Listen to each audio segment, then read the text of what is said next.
Namaste beautiful people, welcome back to my channel. This is Tsheringma Sherpa and तपाईहरुलाई फेरि पनि स्वागत छ हाम्रो मेकअप स्टुडियोमा। आजको भिडियोमा चाहिँ म तपाईहरुलाई फक्सी आई मेकअप लुक कसरी गर्ने भनेर सिकाउन गइरहेको छु।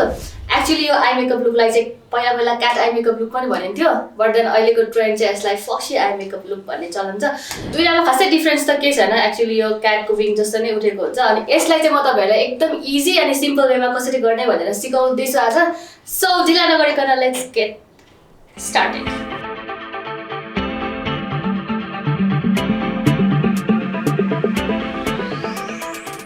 यो आई मेकअप लुकको लागि चाहिँ तपाईहरुलाई चाहिन्छ यो स्टिकी टेप, जस्तो खालको टेप लिनु भयो भने हुन्छ अनि यसलाई यसरी काटिदिने अनि दुईटै आँखाको शेपमा यसलाई यसरी टाँसिदिने।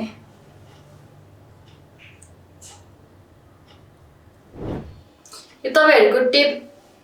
इक्वल भएको छ कि छैन त्यसलाई चाहिँ एकदम धेरै ध्यान दिनुपर्छ। एन्ड देन तपाईहरुलाई विङ कतिको धेरै माथिको उठेको चाहिन्छ त्यही अनुसारले टेप टाँस्ने। मलाई चाहिँ एकदम धेरै माथि उठेको मन पर्दैन, त्यही भएर मैले मिडियम ठाउँमा नै राखिरहेको छु। अब चाहिँ म यो मेरो एलेगलको प्रो कन्सिलर आँखामा लाउँदैछु आँखाको बेसको लागि।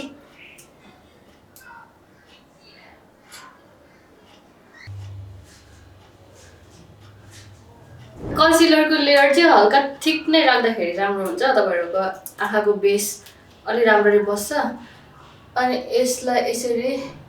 मैले अघि फर्स्ट लेयर लगाएँ अनि अब यसलाई हल्का थिक गर्नको लागि सेकेन्ड लेयर गर्दैछु। अब यसलाई ब्लेन्डरले अहिलेको जसरी नै ट्याप गर्दै ब्लेन्ड गरिदिने अनि मजाले फिनिसिङ लाइन जसम्म आरामले यसलाई हतार नगरिकन ब्लेन्ड गर्ने।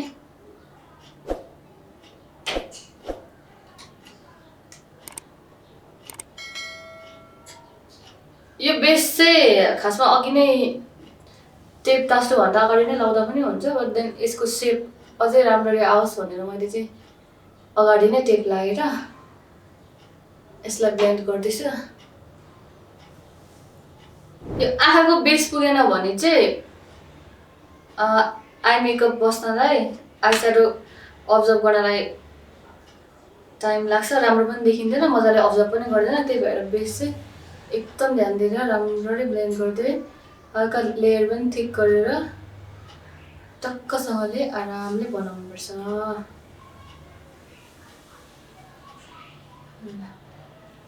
थर्ड लेयर पछि बल्ल बल्ल अब चाहिँ भयो जस्तो लाग्यो मलाई। अब चाहिँ पालो आँखाको बेसलाई पाउडर सेट गर्ने। जहिले पनि बेस लगाइसकेपछि फाउन्डेसन अथवा कन्सिलर लगाएपछि पाउडरले सेट गरिदिने एन्ड देन अन्ली आइस्याडोमा जाने। त्यो भयो भने पनि आइस्याडोहरू ठ्याक्कै यस्तो डल्लो परेर बस्छ कि क्रिममाथि नै ठ्याक्कै त्यो आइस्याडो ट्राई गर्यो भने चाहिँ तपाईहरुले कुनै दिन ट्राई गर्नु होला, एकदम धेरै डल्लो परेर बस्छ। त्यही भएर पहिला यसरी पाउडरले सट्ट सेट गरिदिने एन्ड देन तपाईहरुलाई ब्लेन्ड गर्नलाई एकदम धेरै सजिलो हुन्छ। अब यसपछि चाहिँ यस्तो फ्ल्याट खालको ब्रस लिने, आइस्याडो ब्रस, धेरै फ्ल्याट पनि होइन हल्का फ्लपी पनि हुनुपर्छ, अनि स्लाइटली फ्ल्याट अनि स्लाइटली फ्लपी भएको। देन तपाईहरुले के गर्नुपर्छ भने लाइट ब्राउन सेड लिने। तपाईहरुको आइस्याडो प्यालेटमा भएको एकदम लाइट ब्राउन सेड लिने, म पनि त्यही लिँदैछु। एन्ड देन यसलाई यो तपाईको टेपको साइडबाट यो डाउनको इनर कर्नरबाट यसलाई ब्लेन्ड गर्दै गर्दै मासतिर लाने। यसरी यसलाई चाहिँ यो यसरी स्लाइड गर्ने प्रोसेसमा यो 1 2 1 2 गर्दै यसरी ब्लेन्ड गर्ने। त्यो यसरी सर्कल मोसनमा चाहिँ ब्लेन्ड नगर्ने। सो यसको सेप यसरी बसिरहन्छ, त्यो सर्कल मोसनमा गयो भने चाहिँ ब्लेन्ड हुँदै हुँदै माथितिर जान्छ। यो भयो भने चाहिँ टक्क सेपमै आइलाइनरको विङ लाइनरको सेपमा बस्छ।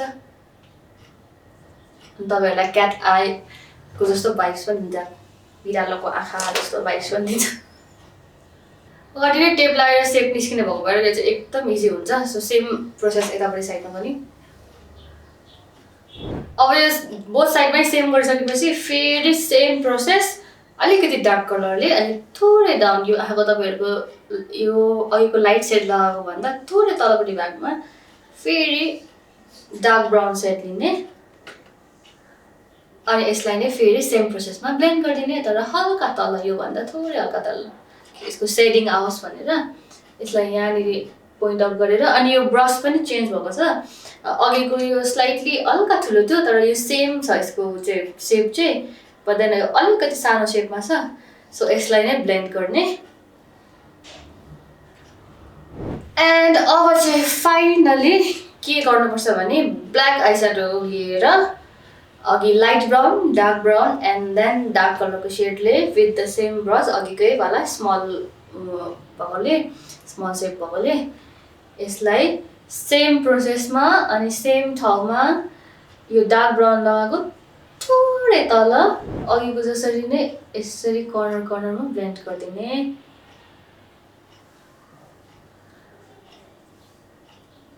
यसले तपाईको आँखालाई एकदम धेरै इन्हान्स गर्छ अनि अलिकति लिफ्टेड पनि देखाउँछ सो यो आई मेकअप लुक चाहिँ इफ तपाईहरुको आँखा हुडेड आइज छ भने एकदम धेरै काम लाग्छ किनभने यसले तपाईको आँखालाई एकदम धेरै लिफ्टेड देखाउँछ अनि तपाईहरुले ट्राई गर्नुभयो भने चाहिँ त्यो आफै फिल गर्न सक्नुहुन्छ हुडेड आइजको मान्छेहरुले चाहिँ हुडेड आइज भएको मान्छेहरुले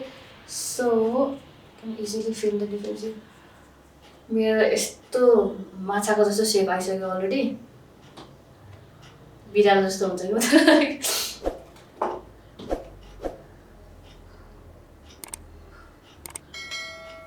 ओके यो सेम साइड यता पनि सेम प्रोसेसमा यसलाई हल्का ब्लेन्ड गरिदिने सो फाइनल ब्लेन्डिङको लागि यो अघिको फर्स्ट लाइट ब्राउन सेड गरेकोले हल्का मास्तिर यसरी यसलाई फाइनल ब्लेन्डिङ यसरी गरिदिने हल्का हल्का ओके नि जस्तो कता कतै तपाईहरुलाई फिल भएको छ सेप बिग्रियो जस्तो लाग्छ भने यसलाई यसरी हल्का ब्लेन्ड गरिदिने बट देन यसरी चाहिँ तीनटा लेयरमा यसलाई गरेर सकाइदिने अनि अब चाहिँ के गर्नुपर्छ भन्दा तपाईहरुले यो लगाएको टेपलाई चाहिँ यसरी निकाल्दिने हेर्नुस् त यति सजिलोसँगले लिफ्टेड कस्तो मजाले बसेछ अब चाहिँ आँखाको तलको भागको मेकअपको पालो त्यसको लागि चाहिँ पहिला यो फेसलाई अघि नै मैले आँखाको माथिको भागहरुतिर मात्रै गरेको थिएँ सो त्यही भएर यसलाई म अब अहिले यो फेस सिरम लगाएर ब्लेन्ड गर्दैछु सो द्याट माई फाउन्डेसन चाहिँ राम्ररी अब्जर्भ गरोस् भनेर यो चाहिँ तपाईहरुले जति लामो मनपर्छ आफूलाई त्यही अनुसारले यहाँ माथिसम्म आइब्रोको तलसम्म बनाउन सक्नुहुन्छ मलाई चाहिँ यो थोरै हल्का अलिकति नेचुरल लुक पनि आओस् भनेर थोरै तलसम्म बनाउनु मन थियो त्यही भएर मैले तल बनाएको लागि एक्चुअली मलाई माथिसम्म अलिकति ड्रामेटिक आई मेकअप लुकले सुहाउँदैन जस्तो पनि लाग्छ बट देन यहाँ मेकअपको लागि चाहिँ केही रुल्स हुँदैन सो तपाईहरुलाई जस्तो मन लाग्छ त्यस्तै गर्नुभयो पनि हुन्छ फन पार्ट भनेको मेकअपको त्यही नै हो मेकअपमा केही रुल्स हुँदैन तपाईलाई आफ्नो इच्छाले आफ्नो मन मर्जीले जस्तो कलर जस्तो खालके सेप अनुसार आई मेकअप गर्न मन लाग्छ अथवा लिपस्टिक लगाउन मन लाग्छ फेस कन्ट्रोल गर्न मन लाग्छ त्यही ट्राई गर्नुभयो पनि हुन्छ एक्सपेरिमेन्ट गर्नुभयो हुन्छ जे गर्दा पनि के ट्रेन्ड आउँछ भन्ने कुरा थाहा हुँदैन सो अब चाहिँ पालो फाउन्डेसनको लागि चाहिँ म यो मेरो सुपर स्टेको ल 24 आवर भन्दा पनि यो त 30 आवर रहेछ 30 आवरसम्म टिक्छ भनेर लेखेको छ यो म फाउन्डेसन लाउँदैछु मेबेलिन सुपर स्टेको सो यसलाई चाहिँ म मेरो फिङ्गर टिप्सले नै ब्लेन्ड गर्छु सबै फेसमा सो आज बेस चाहिँ म स्लाइटली कम हल्का सकेसम्म थिन लेयर गर्ने ट्राई गर्छु सो यो फाउन्डेसन ब्लेन्ड गर्दाखेरि चाहिँ कसरी गर्नुपर्छ भनेर मैले मेरो प्रिभियस भिडियोहरुमा पनि भनि नै रहेको हुन्छु हरेकचोटि फाउन्डेसन लाउँदाखेरि सो तपाईहरु पहिलाको भिडियोमा गएर फाउन्डेसन कसरी लगाएको छु मैले कसरी लाउनुपर्छ भनेर सिकाएको छु त्यो पनि हेर्दा हुन्छ अब चाहिँ पालो रहेको छ तपाईहरुको लोअर ल्याश लाइनको अनि लोअर ल्याश लाइनको लागि चाहिँ चाहिन्छ यो यस्तो खालको ब्रस अघिको जस्तो जुन ब्रस भए पनि अरू तपाईहरुले पेन्सिल काजल पनि युज गर्न सक्नुहुन्छ इफ छ भने सो म चाहिँ यो ब्रसबाट डाइरेक्टली यो डार्क ब्राउन चाहिँ लोअर ल्याश लाइनमा लाउँदैछु यो लोअर ल्याश लाइन ब्लेन्ड गर्दाखेरि चाहिँ यसै ब्रसले सानो ब्रसले मजाले अघिकै कलरहरु माथि जुन जुन कलर लागेको छ त्यही कलरहरु सेडिङ मिलाएर अनि यसलाई सेट गर्दै ब्लेन्ड गर्नुपर्छ सो यसलाई ब्लेन्ड गर्दाखेरि यहाँ यो इनर कर्नरबाट यसरी स्टार्ट गर्ने एन्ड देन यसलाई ब्लेन्ड गर्दै गर्दै गर्दै गर्दै गर्दै हल्का हल्का एक एकदम सफ्टली हल्का जेन्टली ब्लेन्ड गर्दै यसलाई अगाडि ल्याउने सेम साइड यता पनि सेम प्रोसेस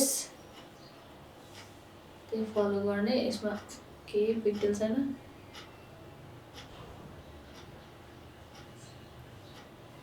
सो यो चाहिँ एकदम छिटो अनि सजिलोसँगले यसरी टक्कै सकिन्छ अब चाहिँ यो ब्ल्याक कलरले यसको आँखाको अगाडिको यो पार्टमा इनर कर्नरमा यसलाई हल्का एउटा सेडिङ गरिदिने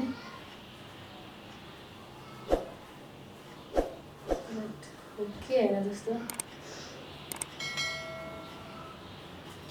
यसरी यो चुचो सेप निकाल्ने एकदम लाइटली यो गर्दाखेरि चाहिँ एकदम ध्यान दिनुपर्छ यो इजी पनि छ ध्यान दिएर गर्नुभयो भने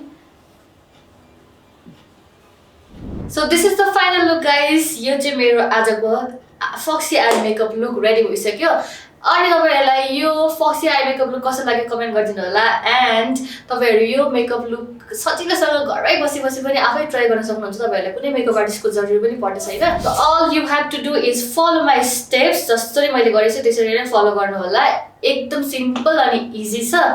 So thank you for watching this video till the end and don't forget to like, share and subscribe Hamro Makeup Studio. So bye bye until the next video.